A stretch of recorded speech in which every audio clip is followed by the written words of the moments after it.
Ladies and gentlemen, jolly good morning. We are now ready to start this morning's session, so do take your seats, please. Thank you.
Please give a warm welcome to our moderator, Ali Aslan.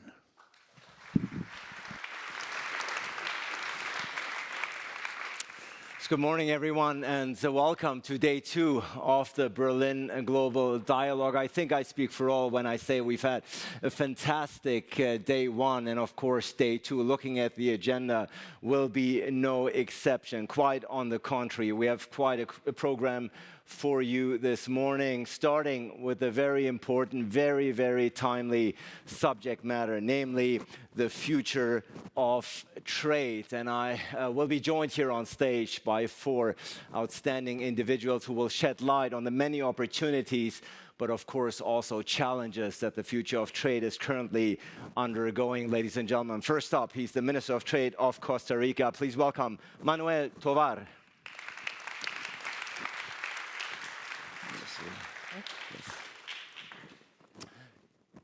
Welcome, Minister. Also very, very glad to be joined here by the Dean of the Paris School of International Affairs at Sciences Po. And of course, she's also Spain's former Minister of Foreign Affairs. Arancha Gonzales, ladies and gentlemen. Morning. Good morning. Good morning. We have quite a lineup here for you today. Next up, he's the founder and executive chairman of Fortescue, an Australian integrated green technology, energy, and metals company. He's also one of the largest philanthropists in Asia. Ladies and gentlemen, Andrew Forrest is here with us this morning. Good morning. Good morning. Morning, Good morning. And judging by the energy with which you entered the stage, this can only be a good session. It's a good session. And last but certainly not least, ladies and gentlemen, he's the managing partner and a member of the executive committee and board at Aslan and Overy in France. Hervé, Ekué, this year, ladies and gentlemen. Thank you. Thank you for welcoming me. Yes, sir. Good to see you. Ladies and gentlemen, it's wonderful to have you here. Much to talk about, so let's get right to it. Minister, trade is as old as civilization itself and dates back to prehistoric times. It is part of our nature, if you will. And today, trade is still one of the key drivers of growth and development, with the total value of world trade being over $30 trillion last year. Not to mention, of course, that trade has lifted more than 1 billion people out of poverty in recent decades. So it's safe to say that many individuals, many countries, such as yours, Minister, have benefited greatly from trade, from open trade. Costa Rica, interestingly enough, in this part of the world, first of all, apologies for the weather. I know we're in Berlin this morning. You're used to much warmer climates. But interestingly enough, I think if you'd ask people here in this room and beyond what products they associate with Costa Rica, I think the first ones that come to mind are bananas, coffee, tropical fruits, and so on and so forth. But I was surprised to find out that actually almost half of your exports make up of medical devices. So I think it's safe to say that Costa Rica is one of those countries that have benefited greatly from trade. Absolutely. Well, first of all, I'm delighted to be in this wonderful city in Berlin and in this important event with such a nice crowd across the table. But certainly Costa Rica is a clear example of a country, a small economy, that has certainly reaped the benefits of trade, of both the multilateral trade system.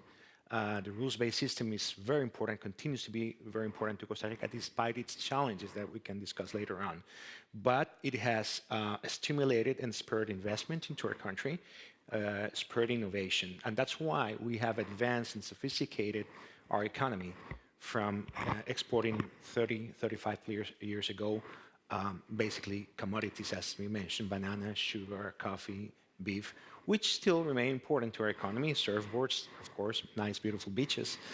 But very few people know that 40% of our exports in goods to the world are sophisticated medical devices, precision devices, heart valves, stents, prostheses, etc.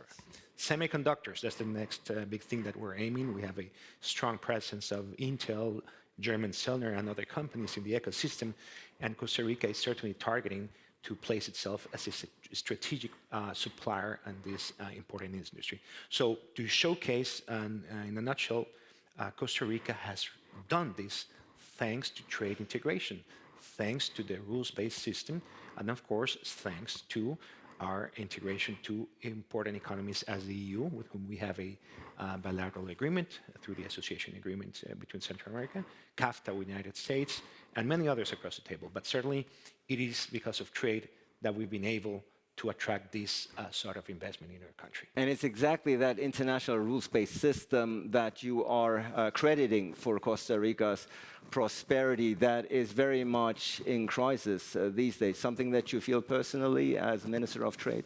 Absolutely. I mean, the worst thing that we can do as negotiators or trade ministers is to look away. It is important to acknowledge that it is for the smaller economies, the ones that it makes more sense to all of the economies, but certainly the smaller ones are the ones that can benefit and have benefited the most of the WTO. But it is in crisis. It is in crisis, and there's much work to be done. We have to make a responsible use of the consensus rule of the organization. We need to reform the WTO. We need to have an effective enforcement mechanism, a dispute settlement mechanism that can enforce the rules. Without that, the system will continue to erode. We must think strategically. We cannot send, again, trade ministers and close them up in a room like we did in Abu Dhabi or in Geneva in the last ministerial and try to reach agreements where you have 160 plus members, LDCs, G7s, G20s, countries at war with each other, protectionist liberals. There's got to be a rethinking of how to go along with the negotiations. If we continue pursuing agreements the way we've been doing, it will be very challenging and difficult to arrive where we want to get there. Challenging and difficult indeed. We need a rethinking in order to lift the system out of the crisis that we are currently facing. Arancha, Gonzales. So indeed, rising geopolitical tensions, increased global fragmentations are reshaping and challenging global trade as we know it. Conflicts in Europe, notably in Ukraine, of course, and the Middle East are leading to sanctions and trade curbs, which are impacting supply chains, trade routes, and energy supplies. As somebody who's been at the forefront as foreign minister, but also now as an academic, would you concur with the minister that the international rules-based order, including free trade, is very much at risk and in danger these days? It's in danger, but let's start to unpack all these questions, because I think we need to be a bit clearer in our analysis if we are to devise a proper solution. First, we are not seeing less trade. We are seeing different trade. If you look at the trade scene, we are not seeing a contraction of trade. What we are seeing is trade is changing. It used to be, until 2008, a lot of manufactured trade. And today, the part of trade that is growing, and it keeps on growing, is trade in services, which requires a different set of assets, notably big training, big workforce that is capable of using the advantages that technology offers in making a number of services tradable. So first, let's put this question.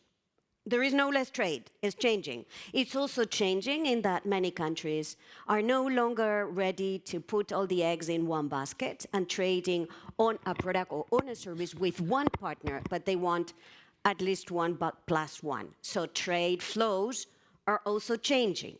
There is a little bit less in certain products between China and the US, for example, but there is more between the US and other countries where the US is trying to build resilience for its supply chain.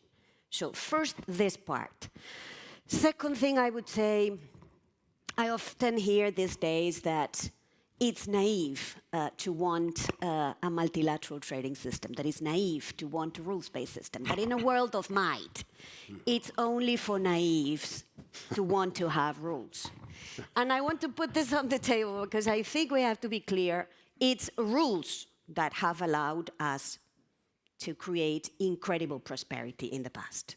It's these rules that Minister Tovar was mentioning that allowed countries like Costa Rica, but it allowed also the European Union that has enormously benefited from a rules-based trading system. So the question, in my view, today is not to throw away the multilateral trading system or to throw away the idea of rules, but rather to see in which way those rules have to be adapted to basically a new normal, where it's not only efficiency, it's also security, where it's not only markets, it's also states, and where it's not only the economy, it's also geopolitics. So we have to adjust, and this adjustment process, we're going to have friends, and we're going to have countries that are going to be more reluctant. We see this already today.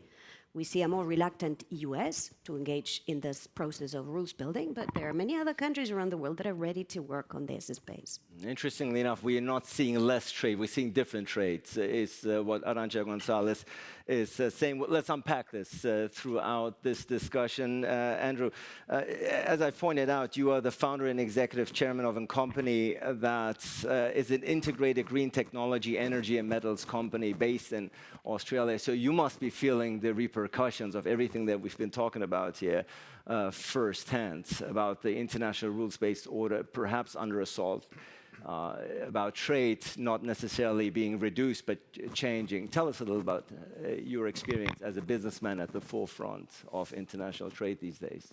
Yeah, thank you. And look, thank you to my fellow panelists. I see the geostrategic challenge to trade as being probably the largest it's been for 80 years. You've got the security hawks and sugar hit style politicians, if I could be so blunt, and it's not the people here, but it's those who want a very quick return for very little. And if they look at closing down borders, if they look at raising tariffs, if they look at making global trade harder and harder, stepping outside of the rules-based system, which got them their prosperity, and now they hypocritically can turn away from that and say, well, let's just worry about our geostrategic interests. There will be a fringe voter element who will support you in that, but the rest will suffer. And nowhere will this short-sightedness hurt humankind and global trade more than in the geostrategic war in, say, the trade of green goods, in the trade of solar, wind, electrolyzers, everything which the world needs to transition to a clean green future. And unless we have a, if you like, a green trade armistice where we put on the table if your goods and services are to resist global warming and to empower the energy transition, we'll drop all sanctions, will drop all tariffs, will drop everything, then that will really speed the energy transition. But I just say to those politicians around the world, when you put up tariffs, put down the future of your children. When you put up barriers to your country, to other countries, where it comes to green energy, where it comes to bringing in the goods and services we need around the world very quickly, then you're putting down the future of your country. So that's the simple message. We need really a green trade armistice. And this is coming from someone who, if you combine us with only one other company, say Rio Tinto in Australia, we're the big cargo players of the world. I mean, we ship well over 500 million tonnes a year. So we have a very real cause to say, don't get in the road of trade, particularly where it relates to stopping global warming. And we will, of course, talk more about the growing role of climate and sustainability on global trade. Thank you so much for bringing it up. It's something that we will have to take a second look throughout the rounds that we're taking here, Andrew. But Hervé, I want to bring you in here at this moment, also give you a chance to sort of round up the very first round of diagnosis that we're trying to establish here as far as international trade is concerned. We've already heard that it is in danger, there is a risk, it's changing. Where do you come in here? Yes, thank you, and thank you to my honorable members on this panel as well. It is, I can only agree with everything that has been said. I just want to shed a different light here.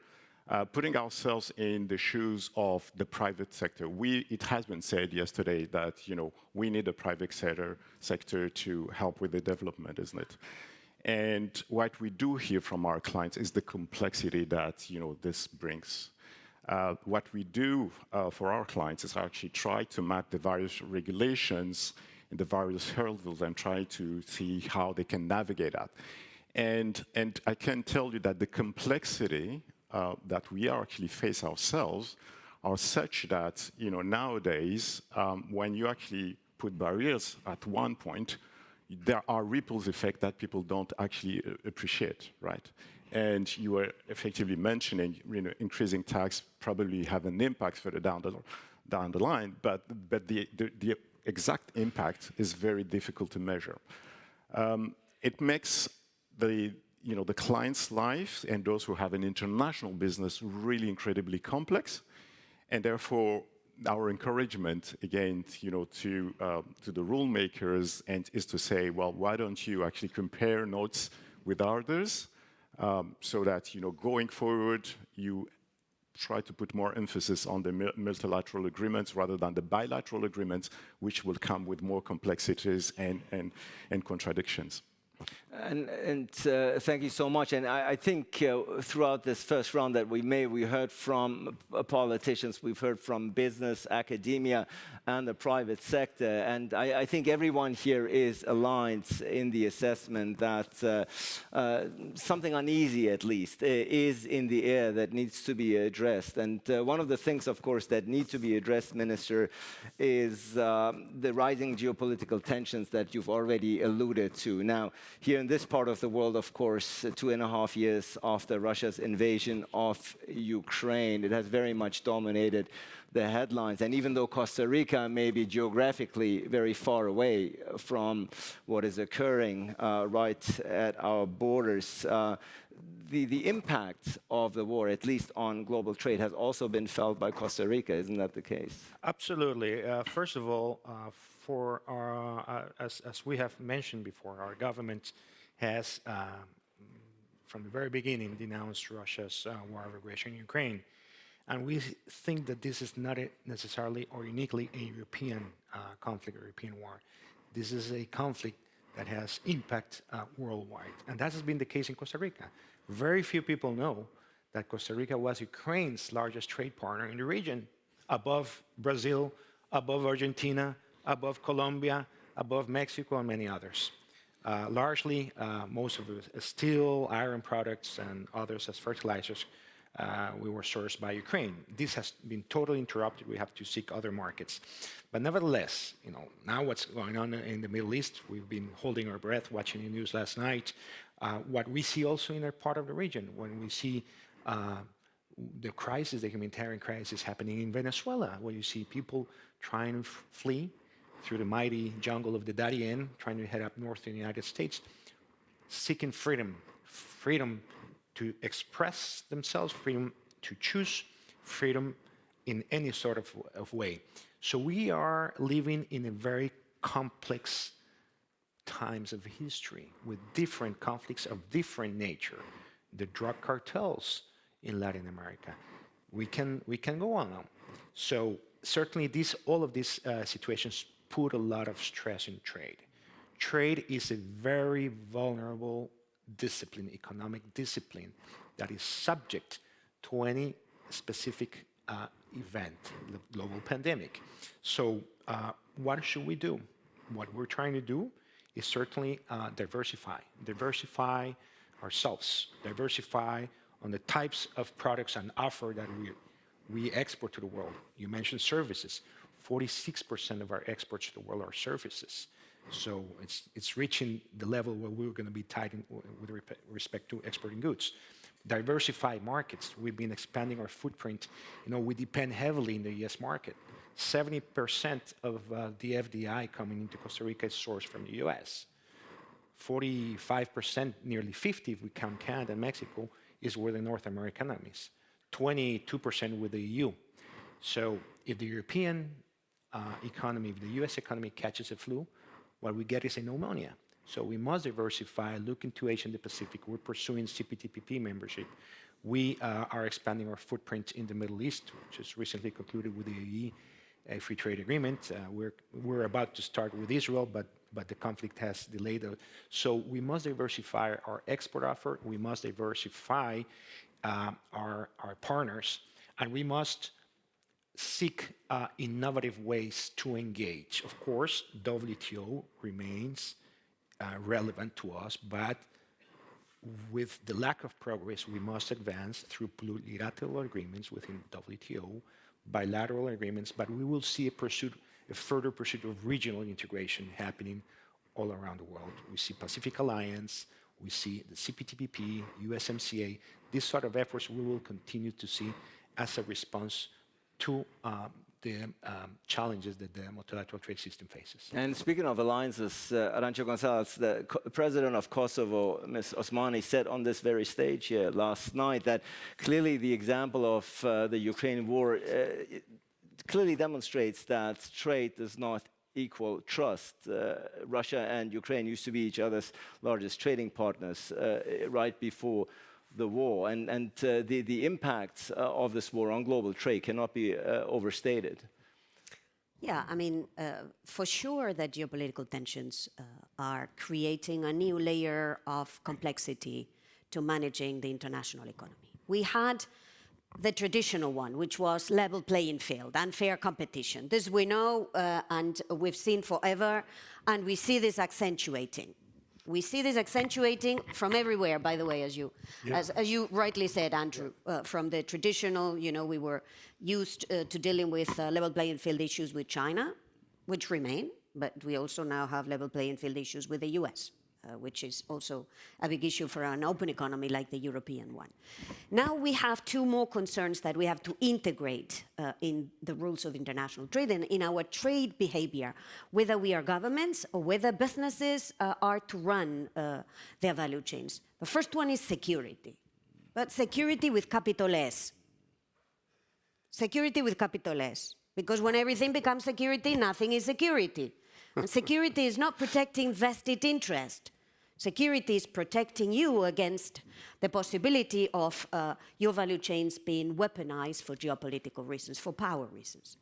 And the second one is sustainability, that we also have to incorporate more clearly in the manner in which we run international trade. And we are seeing how unilateral action on sustainability, for example, carbon border taxes, border measures, are having an impact. So these two have to be brought in the business behavior of private companies, and they need to know how to navigate these new two factors.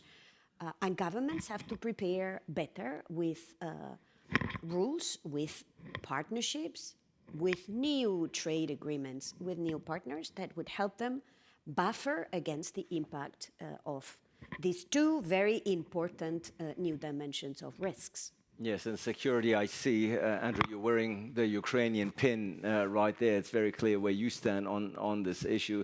But I want to pick up quickly the latter part, the sustainability part that you have also alluded to in your opening remarks, because it is true that sustainability is increasingly shaping global trade as the world addresses, of course, climate change, prompting companies to adopt greener practices. and reconfigure supply chain. Now, interestingly, this is a figure. The environmental technology market is expected to reach almost $700 billion by 2026. We've talked about the opportunities, and the numbers speak loud and clear. What are some of the challenges you see in building an environmentally responsible global trade system? Clearly, you're advocating for it, and for good reason, but what are some of the challenges and hurdles along the way? Well, stock standard, self-interest, lack of vision, and to just zero in firmly on that, the International Maritime Organization is an extremely sensitive period in its history, in the history of world trade. Does it or does it not take a shortcut?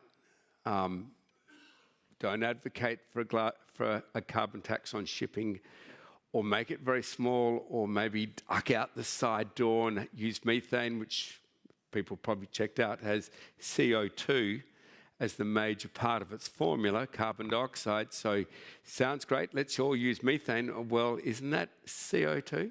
Well, don't worry about that. It's at least not bunker sea oil or something like that. It's just got a different name. Actually, quacks like a duck, walks like a duck. It's a duck. And so it's polluting the planet. But if it's not able to go to real zero emissions, if it cannot be produced like a biofuel on massive scale, which doesn't challenge, say, the food industry or the ecosystem or species diversity, then it's not a green fuel. So we're advocating to the IMO and to global trade, and I deeply appreciate your support. Now's the time to step in. Now's the time to say, let's classify what a green fuel is. It can be produced on the massive scale which shipping requires. I mean, let's not tinker around the edges with some window dressing, put lipstick on a pig, right? Let's say, can it be produced on massive scale? Is it zero emissions? What's its byproduct? If its byproduct is fundamental to nature, like nitrogen, then clearly the fuel of the future is green ammonia. And that can be made from Morocco to Uzbekistan, to the United States, to Costa Rica, to France, everywhere you like. But does it take a bit of ticker? Does it take a bit of courage, a bit of heart? Yeah, it does. So I'm saying to our leaders, and particularly the IMO and the vested interests who just like to say, can we just not talk about this until I get through my next bonus? Can we just please just wait and leave it to the kids to sort out as the planet cooks? No, we should address this now. The IMO is having these discussions now. So I need your support. I need your support. Lean in to say, let's classify green fuel for what it is, available in huge quantities, zero emissions, no harm to the planet, and commercial. And if you put a carbon tax on shipping, utilise the money to subsidise other extremely good trades. Don't whack it into general treasury or general purposes. Use it for the good of your country. But we need a carbon tax on shipping. There's no way out, and drive us to real zero fuels. Well, there are many politicians, leaders, business leaders here at the Berlin Global Dialogue. I love them all. So you have 2 days of lobbying time here. So certainly they will listen to what you have to say. That's why the Global South is here to say, Global North, you know who you are, right? Your trade's coming from us. Let's just not destroy the planet on the way through. No. I think that's a worthwhile cause. Hervé, the growing role of climate and sustainability on global trade, is that sufficiently understood and appreciated in the private sector? Well, I think it is. Before commenting on that, if you may, and commenting on Arancha's comment, I just want one piece not to be forgotten, which is biodiversity. I mean, we talk a lot about, the environmental, the sustainability, but the biodiversity is really a crucial element as well, and people should not forget that. I mean, is it understood by the private sectors? There are a lot of regulations, I've mentioned it.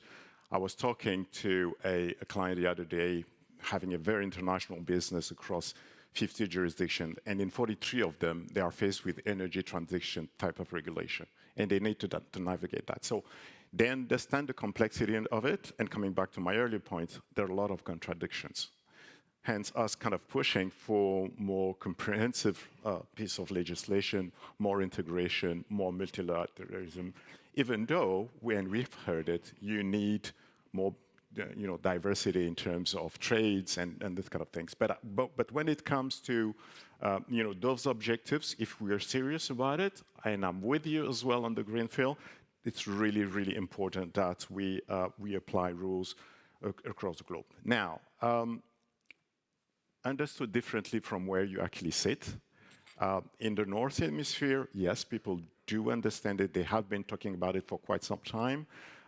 We were doing some projects in the Middle East where there's a lot of focus on the solar because that's where there are, and they need to understand how the whole thing fits in. But my point is, if you are in, say, in Australia, if you are in South Africa or elsewhere, then your understanding, or in India, your journey is actually different. What you're aiming for is really different. If you are in Nigeria and you are saying your population about to double from 200 million to about 400 million in years' time, then your challenges on the ground are different. So we do hear that a lot from people saying, you cannot have just one system dictated from the top and applying equally. So there needs to be granularity in the way we apply these rules. But again, that will come back to my plea on multilateralism, because we need to have this dialogue for people to understand the various needs, and people are on a different level, at a different level on this journey. Yeah, Minister, I think nobody needs to tell Costa Rican Minister of Trade, a country that is so known for its rich biodiversity, about the need for a growing role of climate and sustainability on global trade. That must be very much on your agenda. I do want to quickly talk about the WTO. You mentioned the organization, of course, the only global international organization dealing with the rules of trade between nations, founded in 1995, currently with 166 members, representing 98% of world trade. Sometimes the organization itself is being scrutinized and questioned as far as whether it can actually serve still as an efficient platform to project and solve all these issues that we've discussed here this morning. How do you see the future role of the WTO? Well, as I mentioned in my initial remarks, there needs to be a rethinking, certainly a reform of the framework of the WTO. How would that reform look like? Well, for a start, as I mentioned, there's some important issues surrounding governance, the responsible use of consensus, the dispute settlement mechanism, which is certainly inoperate. I mean, how can you enforce rules when you don't have a mechanism to enforce them? So there is a necessity to rethink the way we've been conducting business. If we continue negotiating the way we've been negotiating, having the same approach that we've had over the last 30 years, very little progress will happen. We're seeing as an alternative within the WTO, as an alternative to the multilateral engagements, the plurilateral initiatives, as the investment facilitation agreement, as the government procurement agreement on e-commerce. So we will continue to see along the way these sort of efforts that can contribute to bring on board many others throughout the time, showcase that this works, and I think that that is the way to go. Just let me go back on the previous comment, and certainly for Costa Rica on the issue of sustainability, we take this by heart. Recently, we concluded a very pioneering agreement, which it's open to others to join, which is the Agreement on Climate Change, Trade and Sustainability, a pioneer agreement concluded by small, open economies, believers of free trade, committed to free trade, but with a strong spirit and sense of environmental protection. New Zealand, Costa Rica, and the EFTA countries, European Free Trade Association. It's open to everyone. But this is a pioneer agreement in which we try to discipline the use of fossil fuels. We have provisions on eco-labeling, and we have liberalization of environmental services and goods. We hope, and this is something that next year Costa Rica will be honored to chair two major events: the OECD's Ministerial Council meeting and the United Nations Oceans Conference between Costa Rica and France, we will try to bring to the core of the discussions these issues.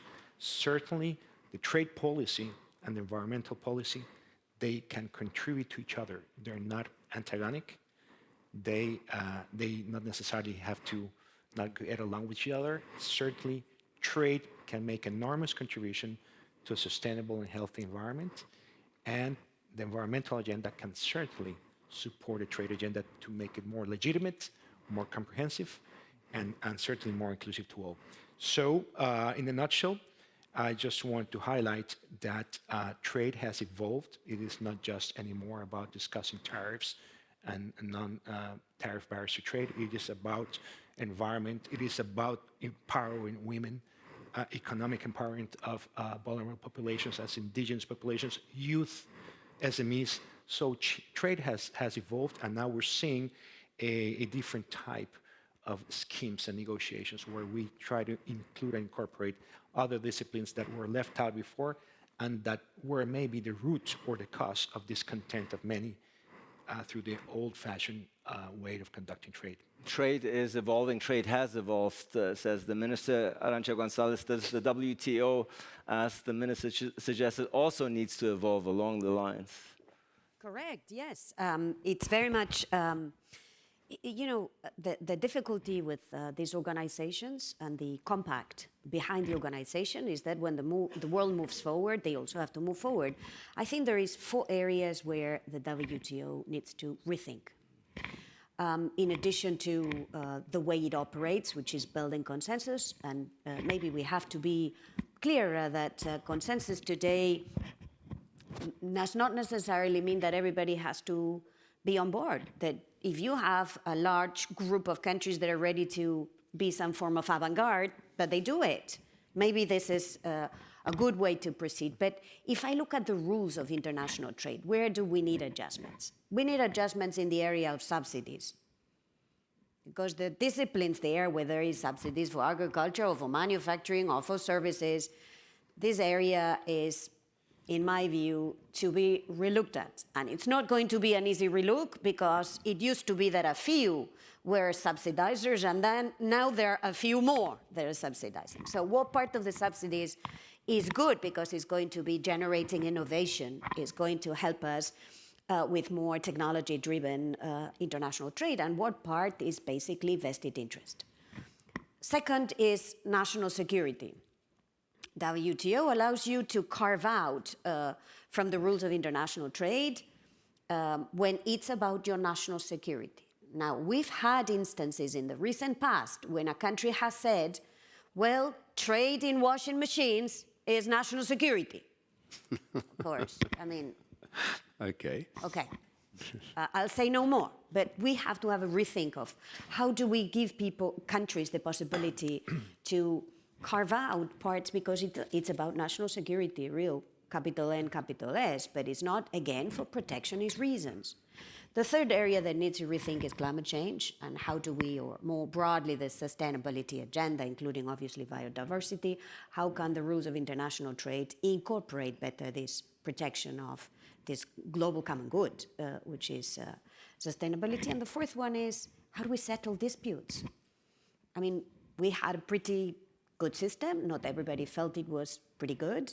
Okay. Can we change the rules? If we cannot change the rules, can we at least have a large group of countries use a similar set of, the same set of rules? This is a bit what Costa Rica, Australia, the European Union have been pushing for. But we know what needs doing. So rather than whine, I think it's now the time to kind of find the political economy to get these changes through. And speaking of changes, of course, we've talked a lot about sustainability, about climate change, and for very good reason. One of the perhaps fundamental factors that will and is set to change trade are new technologies, Andrew, that are changing already, if you will, the way we trade even today. AI, 3D printing, blockchain are only some of the innovations creating opportunities and shifts in the way economies benefit from trade today. AI alone is projected to add 15 trillion US dollars to the global economy by 2030. So we're talking about the evolving trade, but it's happening right in front of our eyes. It's happening at a very rapid speed, isn't it the case? Look, it really is. And technology, I think it's probably a conservative figure. If you use AI in the military, it's going to increase. So we'll leave that out. But it's a big trade. And look, I do want to reach out to the multilateral organizations like the World Trade Organization, like the IMO, and others to say technology is very seriously your friend here. Don't break Einstein's rule of insanity by thinking you're going to achieve a different result doing it the same way. Be prepared to change. Understand that you've been given a position of leadership. Could be the WTO, could be the IMO, could be in any government. You've been given a position of leadership. If you think you can improve your country, your trade, your anything without change, maybe you should step off the stage, because change is going to be fundamental. So accept first there will be change. Accept first that where that change will be so vigorous will be technology. Yes, everything you've observed here is true, but where technology is really zeroing in hard is the replacement of fossil fuels. And that's working. That's where we can split this harmless water into the most powerful fuel which has ever existed per weight, which is hydrogen. That's where we don't have to make it pure. We could actually do it without a membrane in an electrolyzer. I don't want to get techie here, but the hard part of making hydrogen is a very expensive to support element called a membrane. Take that membrane out.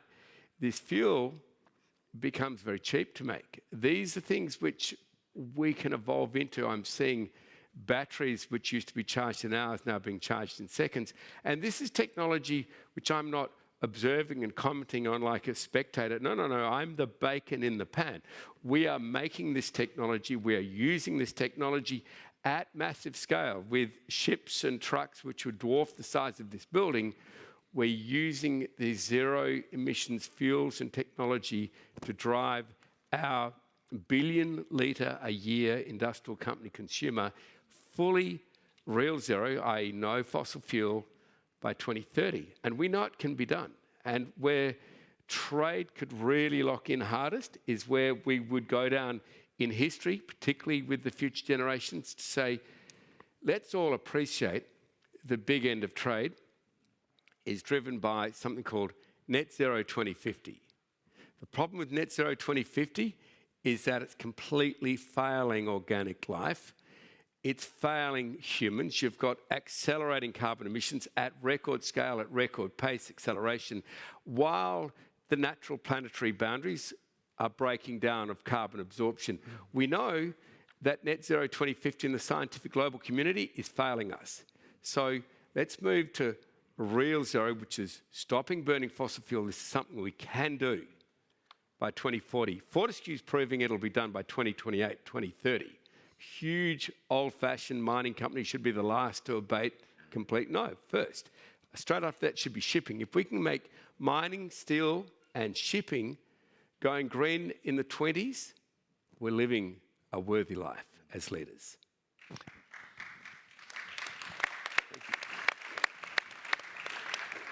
I think, judging by the applause, everybody is admiring the passion with which you're advocating for sustainability, something that particularly the young voices here in this room will appreciate, whom I'm going to give the floor to in just a moment. But Hervé, I want to also give you a chance to comment on the groundbreaking new technologies that we're seeing that is changing trade as we see it. Trade is going to look very different even by the year 2030, isn't it? Yeah, correct. Absolutely. I mean, the new technologies, I mean, if I can be the optimist this morning, it's really that new technology is an absolute opportunity. I mean, what we are seeing, I mean, the very first time we have invested in a product called Hervé, which is the legal part of the ChatGPT, and that everybody knows, and we were the very first to invest in this. And when I saw it for the first time, it was like, going from your DVD to the streaming. That was the same effect I actually felt, right?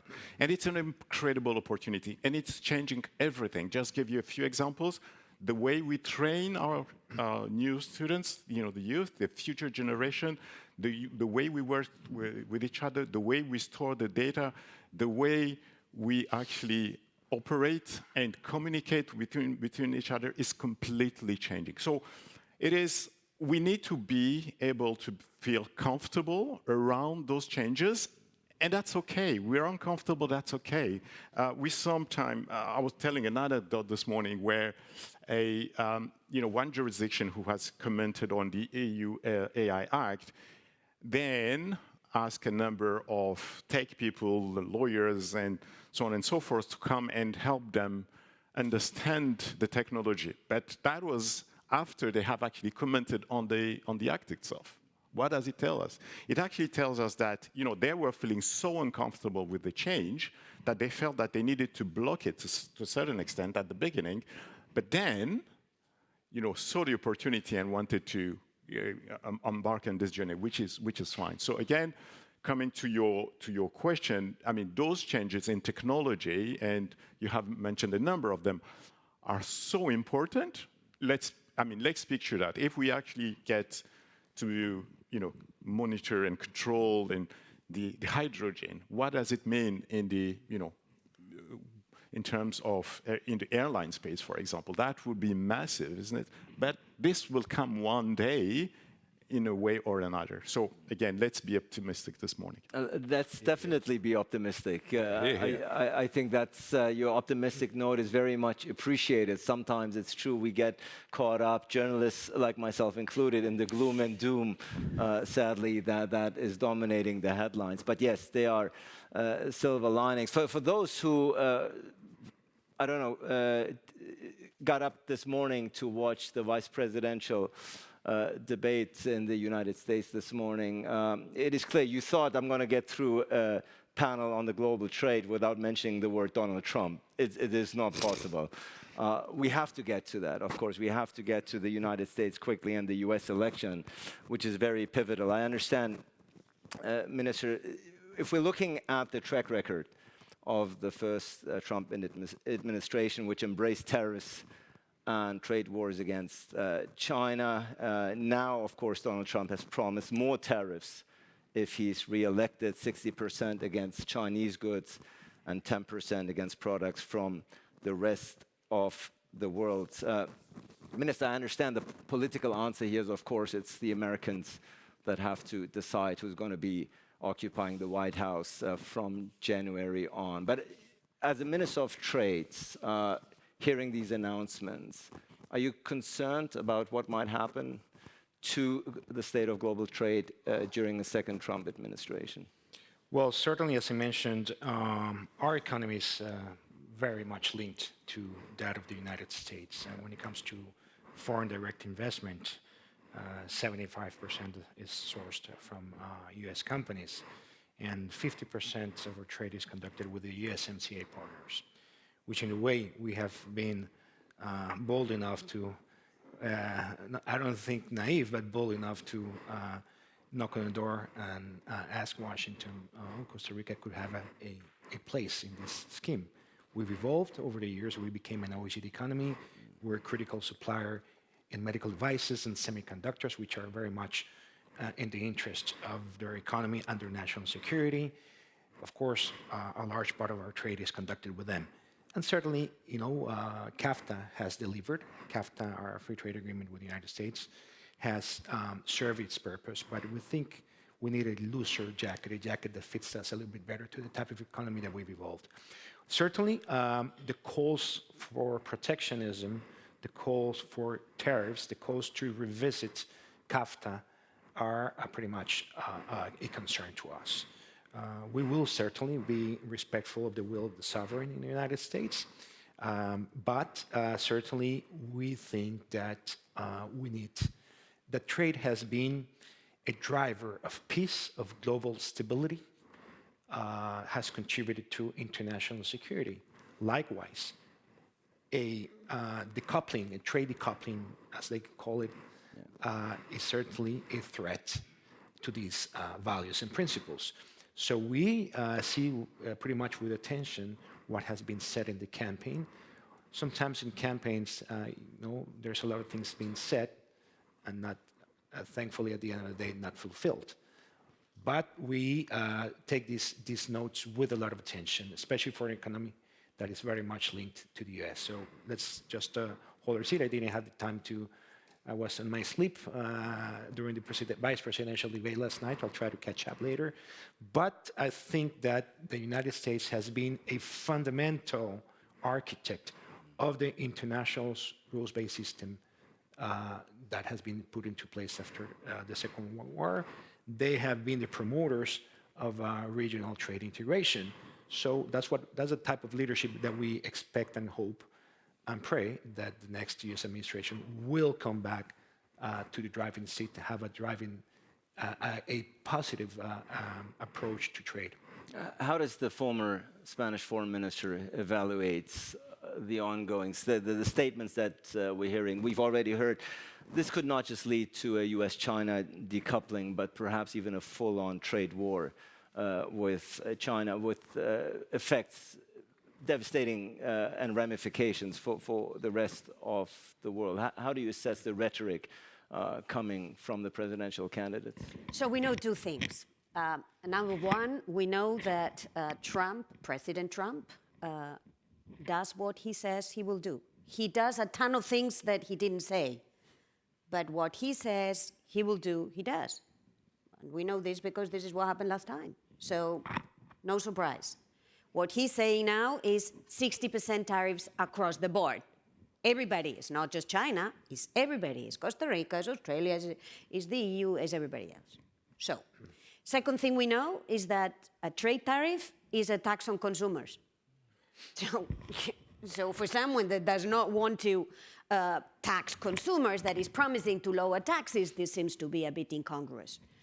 Seen from the EU, the trade relationship between the EU and the US is a very important trade relation. It's more than $1 billion a day. It's for Europe is the most consequential relationship, but also for the US is a consequential relationship. So I can only hope that the US citizens will do what's good for them, and hoping that it will also be good for us. Being very, thank you for those stern words. Being very mindful of the time, I see already young voices lined up to get in. Hervé already struck an optimistic tone and saying how much we need the voices of the young generation to come on board. Let's hear from them. Thank you very much, Ali. I think this morning we've spoken about the challenges associated with global trade, and we've spoken about the potential for change and the potential for innovation in many areas around the world. I think in terms of the economies, some economies are asking for more tariffs and for more barriers, but even more economies are asking for this rules-based international trade order. Are the existing multilateral organizations, are the existing frameworks, are the existing rules-based trade sufficient, capable, and resilient enough to manage these challenges and to manage these changes? Thank you. Thank you so much. Andrew, you want to go first? Yeah, sure, why not? Look, really great question, sir, thank you. No, I think they're going to be really challenged. And I think all leaders are going to have to display serious fortitude here. We are being driven by the voter in the Midwest who are thinking, well, I'm struggling, I'm coming to the end of my career, say, my parents have just gone into a home, my kids want to go to what they call college or university, I can't repay for all this, there's something wrong with the system. In comes this guy and says, yeah, there's something wrong with the system, I can fix it. And let's give that bloke a crack. However, as the good Dean has said, jacking up the cost of living for those people when your major trade driver in North America and driver down of your cost of living, and therefore driver up of your standard of living, is a little thing called Walmart. And Walmart relies on China. And if you want to stop Walmart being your purveyor of cheap, reasonable quality goods, and then just whack on a whole heap of tariffs on your trading partners around the world. That's going to do it nicely. Up will go your cost of living, down will go your standard of living, and you'll think, what are we doing this for? What are we doing? So I'm saying, I'm really wanting to reach out to all of Midwest North America and say, do you really want a higher cost of living? Do you really want a lower standard of living? Because soundbite sallies in debates will not get it for you. Fortitude and resilience will. Hervé, you want to take this? Yeah, I mean, I can only agree with that, what has been said. I mean, history, we should learn from history, right? Look at what happens in the Brexit world and the consequences of that. I would want to think, and I agree with you, Arancha, that the President Trump does what he says, but I would want to think that at one juncture, people will actually realize that free trade is probably the way to go. I would want to think, I would hope, again, coming back to my optimism point, there's a program that needs to be implemented, but at one point, people will see that, in order to grow, we need less barriers rather than more. Clearly, this is a subject matter we could go on and on about, much more aspects to be discussed. Unfortunately, we are almost out of time. I want to do a very quick final round, 30 seconds each, because we laid a lot here on the table today. We looked at the patient, if you will, the international rules-based order a little bit, and came up with a diagnosis, also about what to do in order to bring the patient's health up to speed. Minister, everyone 30 seconds. How optimistic are you that we're getting through this, as you pointed out correctly, very complicated, complex, troubled times? I'm optimistic by nature, but I think that given the sort of events that we're witnessing, I'll say I'm relatively optimistic. When it comes to the multilateral trade system, I think that the way to go is to kill the ticks, don't kill the dog. Fix it, get it done, but we have to be open-minded to new approaches of conducting business. Again, we have to shift from the old-fashioned way of negotiating to a new way of thinking if we want to make this happen. Arancha, sir. At the time of change, like today, technological change, geopolitical change, climate, many are looking for protection, and it's normal. Businesses are looking for protection. Workers are looking for protection. Consumers are looking for protection. The big question we have to ask ourselves is trade protectionism, is tariffs the way to protect us, or shouldn't we open the lens?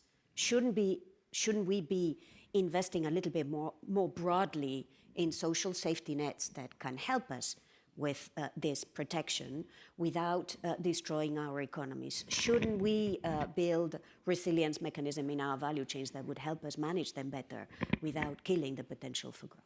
Thank you so much. Andrew? Thank you. Look, I think global trade, global economy, global investment is all based on confidence. What we've seen from the global youth represented here is a cry for the reasons to give them confidence. The primary element which is disturbing the future of the youth is global warming. It's coming at them like a freight train. We're seeing it around the world, and we're only at the very tip of it right now. So I'd say, if I could leave this audience and the political leaders, corporate leaders represented here at this wonderful dialogue,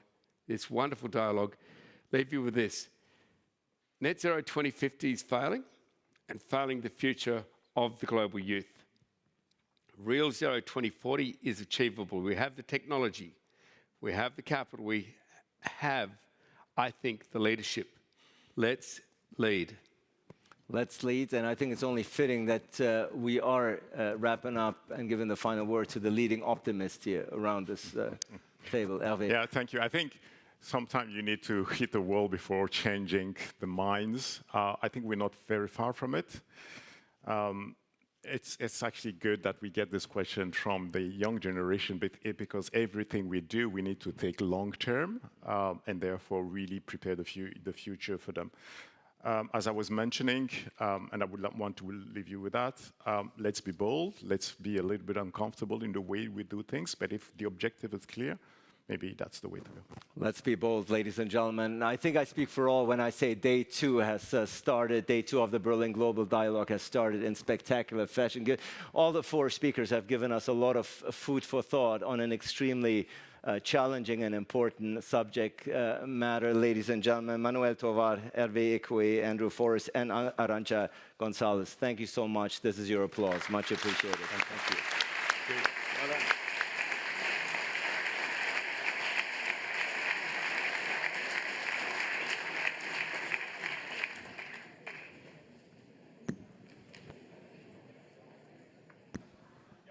Ladies